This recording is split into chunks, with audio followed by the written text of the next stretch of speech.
আমের সিজন চলছে আর এখন আমসত্ত্ব কে কে বানিয়ে খেয়েছো বলো তো? যতই দোকান থেকে কেনা হোক, বাড়িতে বানিয়ে আমসত্ত্ব খাওয়ার মজাই আলাদা। কারণ বাড়িতে বানালে আনলিমিটেড আমসত্ত্ব তুলে খাওয়া যায়। প্রতি বছর আমি আর মা চেষ্টা করি একবার করে আমসত্ত্ব বানাবার। এইবারই বা বাদ যায় কেন? প্রত্যেকটা ছোট্ট ছোট্ট প্রসেস আমি এই ভিডিও ক্লিপের মাধ্যমে নেওয়ার চেষ্টা করেছি। এবারে তোমরা কে কে আমসত্ত্ব বাড়িতে বানিয়ে খেলে তোমরা কমেন্টে জানাও।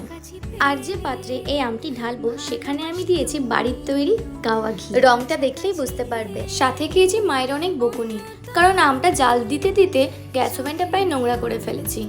এদিকে আমার আমসত্ত্ব রান্না একদম কমপ্লিট। এবার শুধু রোদে দিলেই হয় দুদিনের জন্যে। আমি একদম পাতলা লেয়ার করে দিয়েছিলাম বলে দেখো আউটপুটটাও কিন্তু একদম পাতলা এসেছে। এটাকে কিন্তু মোটা পাতলা নিজের ইচ্ছা মতো করা যায়। খেতে হয়েছিল ভীষণ সুস্বাদু। আর এখনও কিন্তু আমের সিজন চলছে, তাই যারা যারা এখনও বানাওনি ভাবছো একদম ট্রাই করে ফেলে বাড়িতে। টাটা।